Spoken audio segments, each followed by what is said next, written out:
Hello, race fans, and welcome to Disc Golf Daily. Today is Tuesday, April 30th.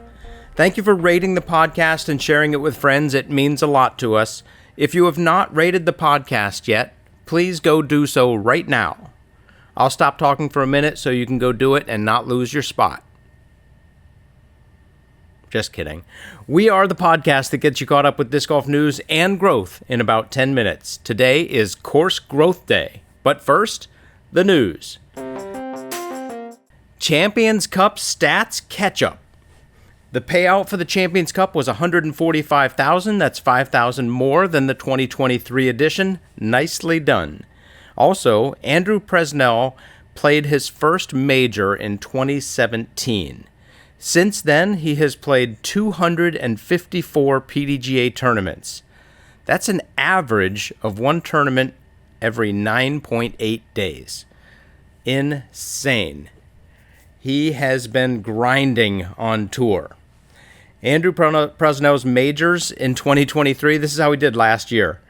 He got 53rd, 59th, 40th, and 60th, missing cash at 3 of them. His last top 20 was at the 2019 PDGA Worlds. He got 14th. It was held at Northwood and Lake Eureka. Someone should have seen this one coming. Not really. Anyway, another neat stat. Not as neat, though. The days between Ricky Wysocki's first major and his 6th major was 2,454 days. The days since his 6th major, 2,499 days. Ouch. Another interesting stat, Andrew Presnell joins 5 other people as the only people that have won an MPO major that never got in the top 10 before that win.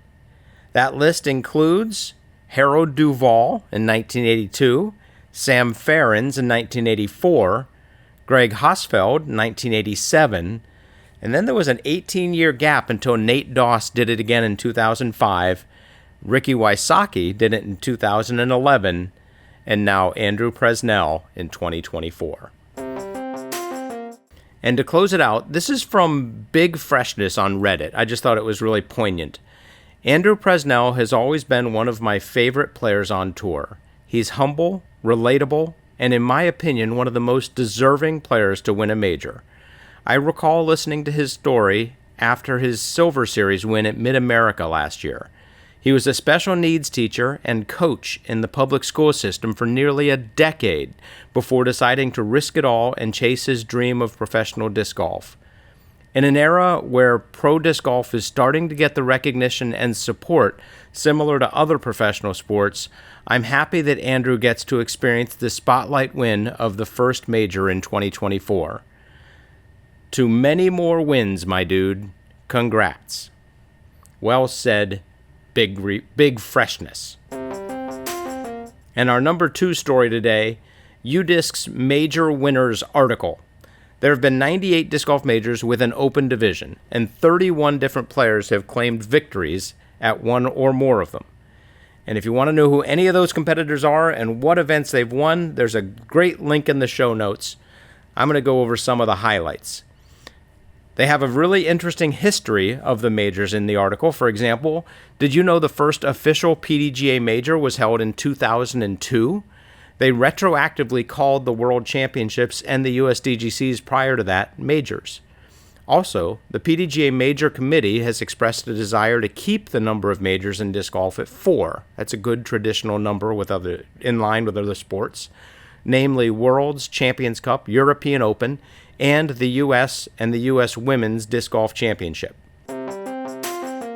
8 men have won 3 or more PDGA majors, 9 have won 2 or more, and 16 have won 1. Interestingly, 4 of the last 5 MPO majors were won by someone for the first time.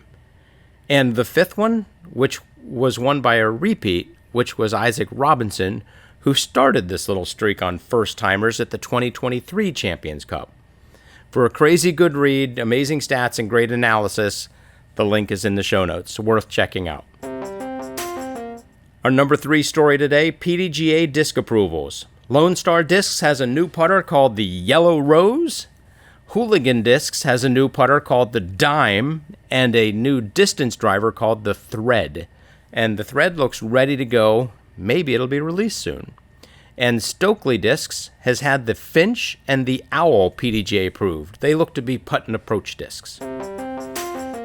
And our final news story of the day, congratulations to Mia Lazat, born April 25th, 2024. She is set to graduate high school in 2042. Oof. 10 fingers, 10 toes, everyone's happy and healthy. Congrats to the Lazats. Simon, Natalia, you're in our thoughts and prayers. Welcome to the Lazats, party of 4. Now let's see how many new courses were opened this week.